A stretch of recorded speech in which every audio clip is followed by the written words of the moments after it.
Madeline Oakes was elbow-deep in tissue paper and gold ribbon when the handle of the gift bag tore clean off, sending an expensive bottle of imported perfume rolling across the marble floor of the ballroom. "Seriously," she muttered, scrambling after it on all fours just as the towering double doors swung open behind her. She didn't look up. She didn't have time. The gala started in 3 hours, and there were still over 100 gift bags that needed assembling. She had no clue that the man standing in the doorway, watching her with raised brows and a flicker of amusement, was the billionaire CEO who had paid for every crystal chandelier and silk napkin in the room. "You planning to crawl your way through all the bags?" the deep voice teased, smooth as velvet. Madeline's head snapped up. Her messy ponytail fell into her eyes, and her knees were burning from the cold floor. "Only the ones that like to escape," she said, grabbing the perfume bottle and standing quickly. She froze when she saw him properly, tall, dark suit, clean-cut jaw. Eyes so piercing they made her forget how to breathe. He looked expensive. The kind of man who probably drove a car that cost more than her entire apartment building. His lips twitched into a grin. "You all right?" "I'm fine," she said, brushing her jeans off. "Just trying to finish these before the guests arrive." "You work for the event company?" he asked, stepping closer. He didn't have a name tag or clipboard, and he moved like someone who didn't answer to anyone else. "Yeah," she said, eyeing him. "You," he extended a hand. "Graham Vale." Her stomach dropped. Oh no, her boss had mentioned that name once. Graham Vale, the billionaire who owned the tech company hosting the gala. The man who was funding the entire $10,000 a plate event. The man who was currently watching her with curious interest while she stood there like an idiot, still holding a gift bag with one broken handle. "You're the CEO," she said slowly. "Guilty." He held her gaze. "And you are Madeline Oakes." He looked at her like he was trying to remember something about her, but then just nodded. "Nice to meet you, Madeline." She nodded stiffly, then bent down to grab the ruined bag and tried to act like her heart wasn't racing. He was just being polite. Billionaires didn't flirt with gift bag girls. "Is everything on track?" Graham asked, glancing around the room. "Behind but manageable," she said honestly. "We had a vendor cancel last minute, so it's been chaos." "I can help," she blinked.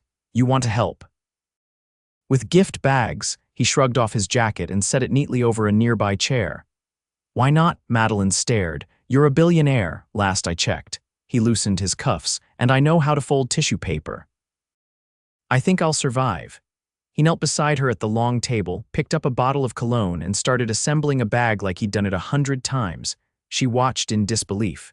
"You do this at all your events?" she asked, half joking. "No," he said, glancing at her. "Only the ones with a woman crawling on the floor in ripped jeans." She flushed. "They're not ripped, they're distressed," he chuckled, and for a moment the room didn't feel like a grand ballroom anymore. It was just the two of them, surrounded by ribbon and tissue paper, and for the first time in hours, Madeline wasn't stressed. She tried not to notice how his hands brushed hers when they reached for the same candle, or how he smelled like cedar and something rich and clean. She tried not to wonder what he looked like without the starched shirt and expensive shoes. "So how'd you end up in event prep?" he asked. She shrugged. "Graduated with a degree in design, worked in fashion for a while. Then this company needed someone to put together gift bags, and here I am." "You're overqualified," she laughed. "Tell that to my landlord." He looked at her for a moment too long. "You ever think about doing more than this?" "I don't mind it," she said, avoiding his eyes. "It's honest work." "I didn't mean it's not," he said quickly. "Just, you clearly have an eye for details, and you're calm under pressure." She didn't know what to say to that. Compliments weren't something she got often, especially not from men in custom suits. Before she could respond, her boss stormed into the room, barking orders and waving a clipboard. She and Graham jumped apart like teenagers caught passing notes. "Oh, Mr. Vale," her boss said, startled. "I didn't know you were here already." Graham stood smoothly. "Just lending a hand." The man laughed nervously. "Of course." "Well, if there's anything you need, I'm good," Graham said. He looked at Madeline. "See you around," she nodded, a little breathless. "Yeah," he left, and the room suddenly felt colder. The rest of the day was a blur of last-minute fixes, floral arrangements, and seating charts. By the time the gala started, Madeline was in the back near the kitchen, waiting to help with cleanup. She wasn't part of the guest list. She wasn't in a gown, she was invisible, until she wasn't. Madeline. She turned, and there he was again, Graham Vale, in a tuxedo this time, holding 2 flutes of champagne. "You look very not on fire," he said with a grin. "Thanks," she said, confused. "Why are you back here?" He handed her a glass. "Because the front is boring without you," she stared at him. "Don't you have a table, a speech to give?" I gave it. They clapped. I escaped. Madeline looked down at the champagne. "I shouldn't, I'm still on shift." "I'll cover for you," he said.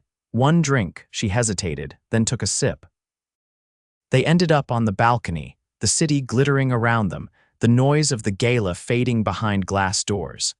Her cheeks were warm from the champagne, and the way Graham was looking at her made it hard to think clearly. "You know," he said slowly, "this is the first event where I've actually wanted to stay past the first hour." "Because of the food," she teased. "Because of you." She looked up. His eyes were soft now, less amused, more serious, like he meant it. "You don't even know me," she whispered.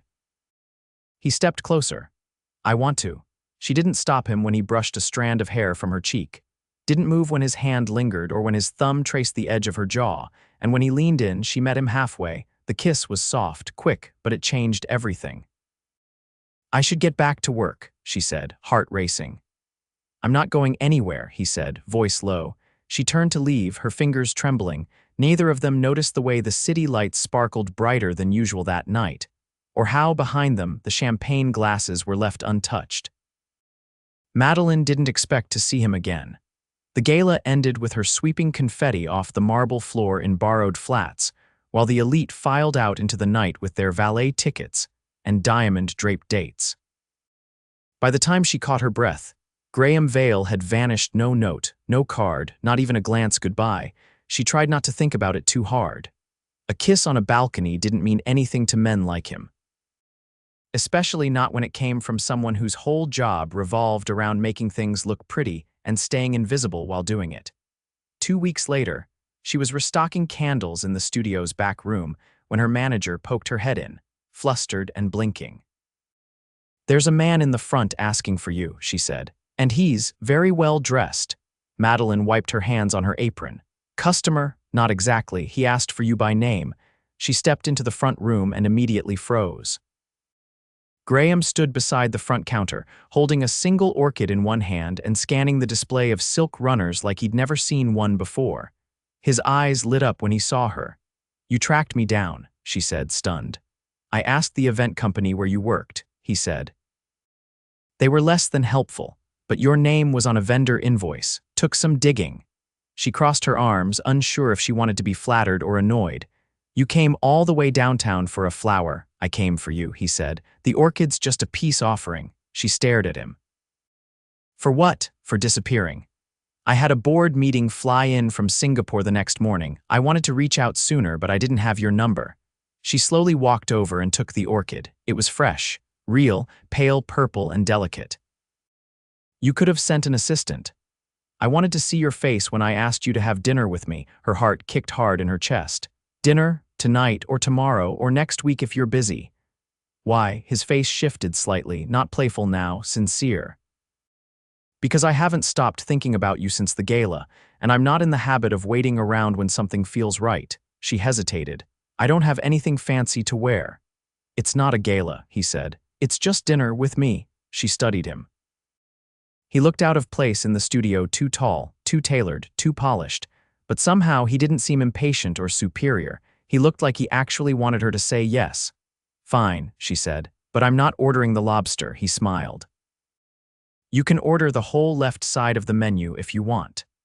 Later that evening, she found herself seated in the back of a sleek black car with tinted windows and leather seats that smelled like new money. Graham sat beside her, scrolling through a playlist until he landed on something soft and jazzy. "Is this really necessary?" she asked, eyeing the driver in the front.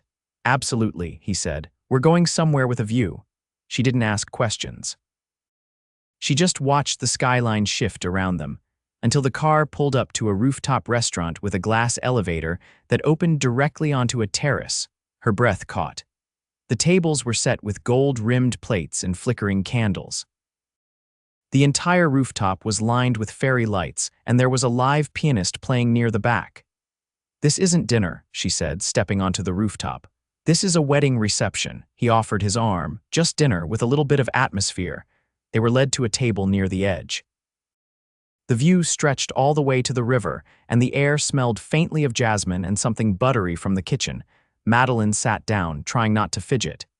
"You didn't rent out this whole place just for this, did you?" "No," he said, "but I did reserve the terrace." She stared at him. "Why?" "Because I didn't want you to feel like you had to compete with anyone else here. I wanted it to be just us." She didn't know how to respond to that. The waiter brought a bottle of wine without asking. Graham nodded his thanks, then poured her a glass himself. "So," he said. "Tell me something I don't know about you." She raised an eyebrow. "Like what?" "Anything. Your first job, your biggest dream, what kind of cereal you hate." She sipped the wine. "I worked in a bridal boutique once." "Got fired for telling a bride her dress looked like a lampshade." He laughed, the sound low and genuine. "I like your honesty." "I like that you're not pretending to be someone else," she said. He tilted his head. "You think I'm pretending? I think most people in your position are used to being flattered. It's strange to meet someone who listens." There was a beat of silence between them. "I don't get much of that," he admitted. "People talk to the version of me they've seen in headlines. Or they talk to my title." "And what about you?" she asked. "What don't I know?" He looked over the edge of the terrace. "I used to play piano, almost went to Juilliard before I got pulled into the family business. That's unexpected. I don't talk about it much." "Why not?" He hesitated. "Because I wasn't good at failing. And music. It requires a lot of that." She studied him, realizing there was more depth behind the tailored suits and careful posture. Dinner passed with easy conversation and laughter she didn't expect. When dessert came, it wasn't a menu, it was a tray of small silver boxes, each holding a different sweet. "Choose one," he said. She opened one at random and found a tiny lemon tart inside. "You planned this." "I hoped I'd get the chance." She leaned back, watching him. "This doesn't feel real." "It is." "But why me?" He reached for her hand, brushing his thumb along her knuckles. "Because you're real, and I'm tired of everything else." For a moment, the world narrowed to just his eyes and the warmth of his hand in hers. But just as she was about to speak, a woman's voice called out from across the terrace. "Graham." They both turned. A statuesque brunette in red heels and a designer coat stood near the elevator, blinking in surprise. "I didn't know you were in town." His hand dropped from Madeline's. The woman walked over, ignoring Madeline entirely. "Your assistant said you were in Geneva." Madeline stood slowly.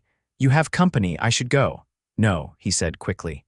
"Wait," but she was already walking toward the elevator, the lemon tart untouched on her plate.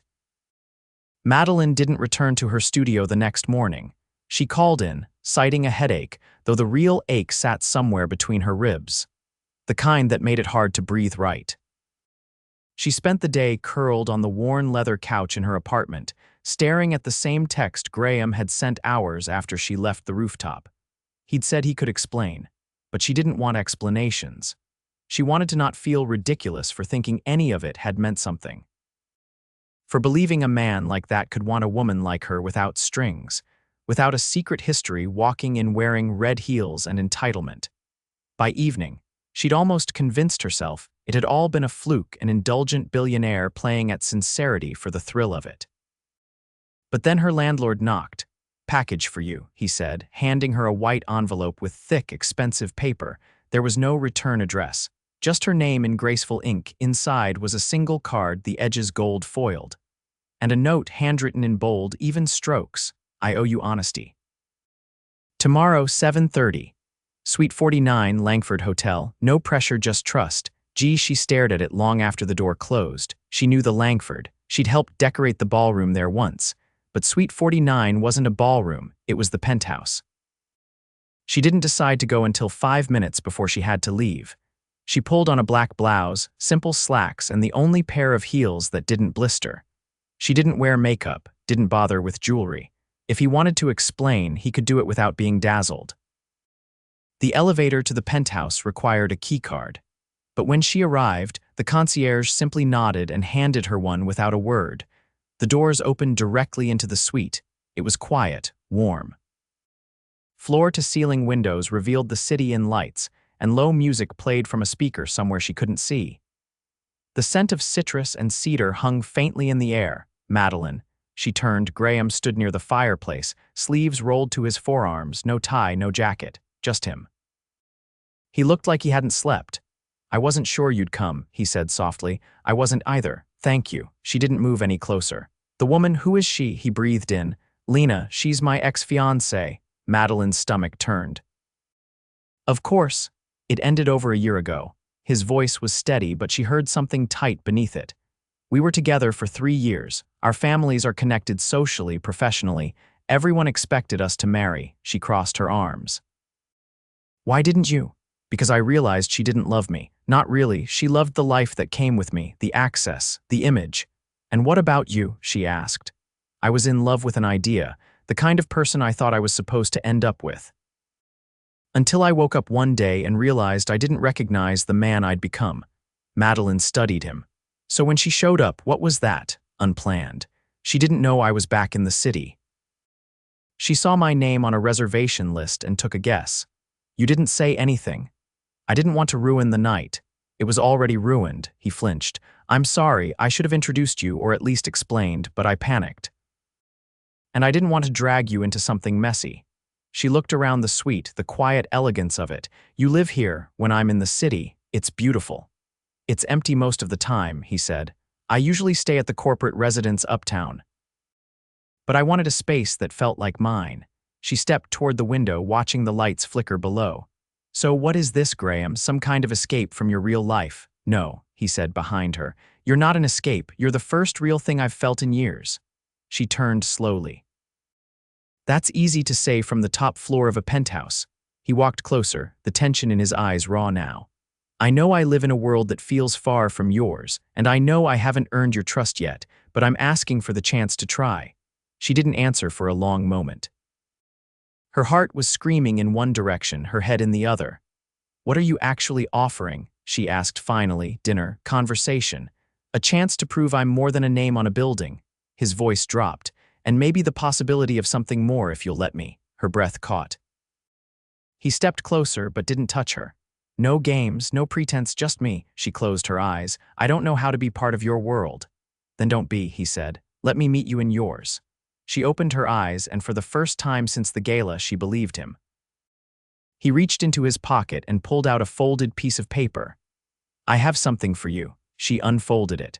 A signed proposal for a design contract, small-scale events, branding consultations, and creative direction, all under her name, a starting salary that made her blink.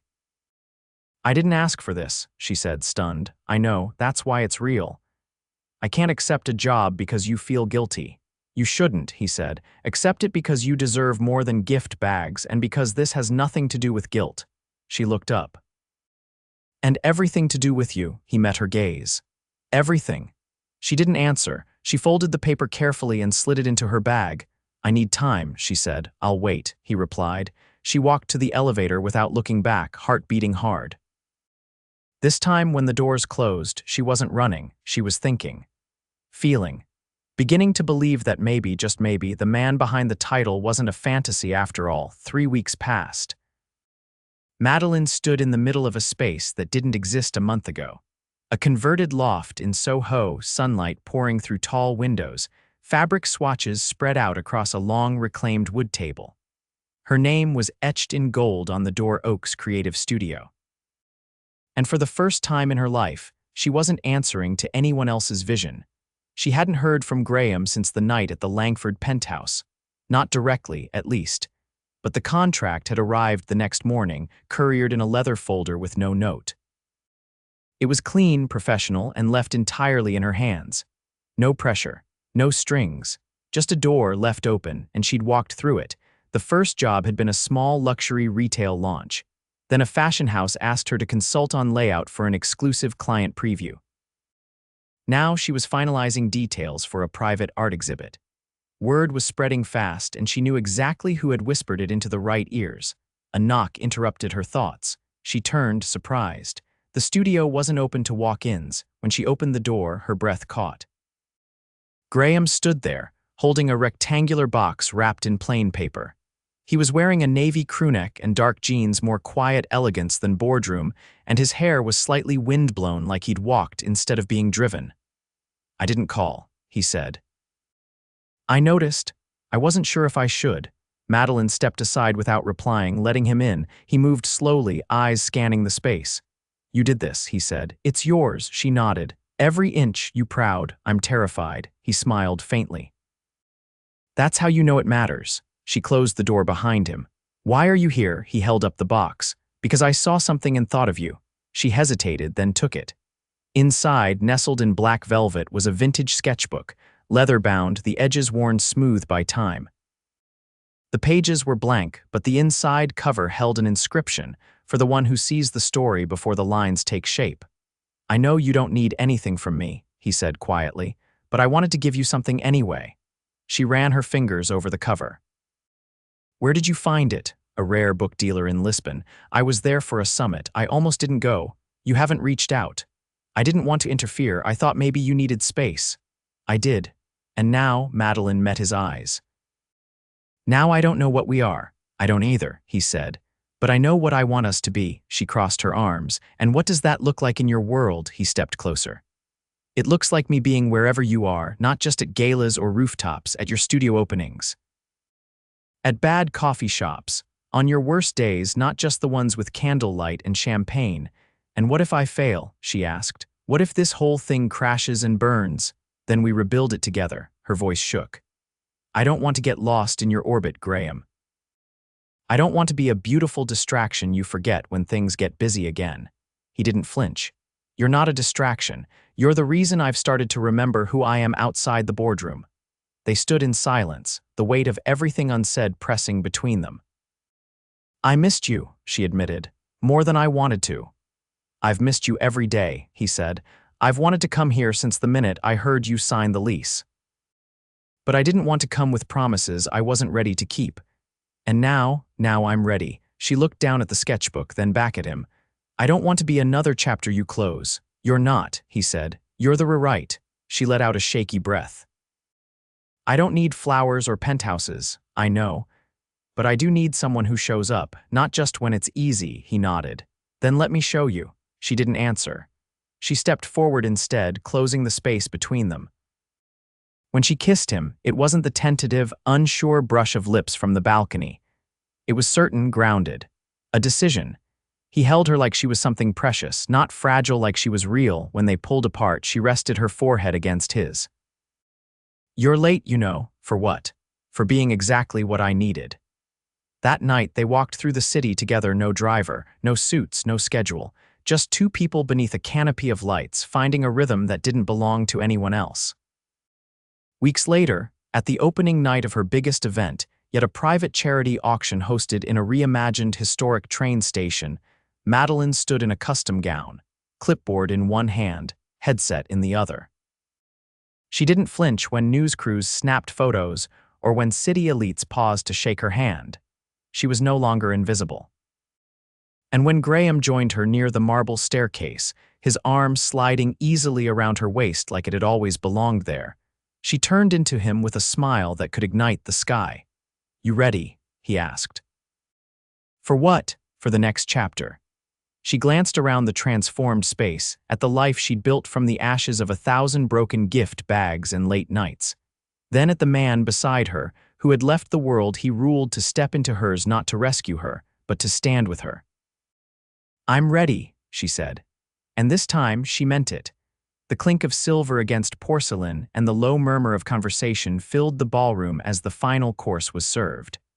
Candlelight bounced off crystal chandeliers, casting golden shadows over the velvet-draped tables. Madeline stood near the back wall in a tailored navy jumpsuit, her headset tucked away for the night. For once, she wasn't working. Tonight was a celebration. It was the one-year anniversary of Oakes Creative Studios' launch, and she was hosting her clients, collaborators, and the people who believed in her from the start. And Graham. Always Graham. He stood near the center of the room, listening intently as a young photographer described his latest exhibit. Graham's shoulders were relaxed, his tie slightly loosened, and his hand rested casually in his pocket. He looked like a man who belonged anywhere, but only ever looked completely at ease when she was near. "You should be out there," said a voice beside her. Madeline turned to see her assistant, Claire, holding a champagne flute and raising an eyebrow. "I am out here, not with him." Madeline glanced back at Graham. "He's working the room," Claire leaned in conspiratorially. "He's been working the room with one eye on you the entire night." Madeline rolled her eyes, but her smile betrayed her. "Go mingle, Claire." Claire gave a mock salute and disappeared into the crowd. Madeline took a slow breath, letting the energy of the night settle into her. She wasn't used to standing still when events unfolded, but this wasn't about logistics or timelines. This was hers. Graham appeared at her side moments later, his scent familiar and grounding. "You disappeared," he said. "I was letting you be charming without supervision." He leaned in. "You know I only charm people out of necessity. You're the only one I actually want to impress." She tilted her head. "That's so," he nodded. "Come with me." She hesitated. Now. He took her hand, threading his fingers through hers, and led her out of the ballroom, past the gold-trimmed doors and into the quiet corridor that led to the rooftop. A soft breeze kissed her cheeks as they stepped into the night air, the city lights sprawling beneath them. Candles flickered on a small table set for two, a bottle of her favorite wine already uncorked. Soft music drifted from invisible speakers. Graham pulled out a chair for her, but she didn't sit. "You planned this." "I had help," he admitted, "but the idea was mine." She looked around, overwhelmed by the intimacy of it. "Why?" "Because I didn't want tonight to be just about your success," he said. "I wanted it to be about us." She turned to him slowly. "What are you saying, Graham?" He reached into the inside pocket of his jacket and pulled out a small velvet box. Her breath froze. "I've been thinking about this moment since the day you walked out of the Langford with your head held high and your heart still open," he said. "You didn't need me to be whole, but I realized I'd never be whole again without you." He opened the box. Inside, a ring glimmered, a deep sapphire framed by two diamonds, elegant and unmistakably unique. "I don't want a world where you're across the room from me. I want a life where you're beside me, every morning, every night. Whether you're building empires or just sketching in that old book I gave you." She didn't speak. Her throat was too tight. He stepped closer. "I'm not asking you to step into my world. I'm asking you to let me continue building one with you," he said. "Madeline Oakes, will you marry me?" Tears gathered behind her eyes, but they didn't fall. She looked at the man in front of her, the one who showed up when it mattered, who never tried to change her, whose love didn't demand anything but honesty and presence. "Yes," she whispered. He slid the ring onto her finger, then kissed her with a reverence that made time feel irrelevant. The city, the stars, the celebration below it all faded until it was just them. Later, back inside, Claire spotted the ring within seconds and let out a squeal loud enough to turn heads. Champagne was poured, hugs were shared, and someone started a toast that turned into many. No one was surprised. Everyone agreed it was inevitable. That night, in the quiet of her apartment, their apartment now, since Graham had moved in months ago and refused to let her pay rent, Madeline curled against him on the couch, the engagement ring catching the moonlight through the window. "You didn't have to give me a sapphire," she murmured. "It's extravagant. You didn't ask for anything," he said, brushing her hair back. "That's why you deserve everything." She rested her head on his chest, listening to the slow, steady beat of his heart. "You know I'm still terrified sometimes. So am I. But we're doing it anyway." "Exactly." They sat in silence for a while, no plans, no deadlines, just warmth, breath, and the quiet understanding that they had found something rare. The next spring, under a canopy of wisteria in a Tuscan villa they rented for the occasion, Madeline walked barefoot down a stone path lined with candles, her dress simple and flowing. Graham stood at the end, his eyes never leaving hers. Their vows weren't grandiose. They were honest, raw, and spoken as if the world around them didn't exist. When they kissed, the guests stood and cheered, but neither of them noticed. They were too lost in the promise that had already begun long before rings were exchanged. They didn't need fireworks. They had each other. And in the years that followed, through early morning flights, late-night brainstorming sessions, quiet Sundays in bed, and every chaotic, beautiful thing in between, their love only deepened. Not because they were perfect, but because they chose each other. Again and again, every single day.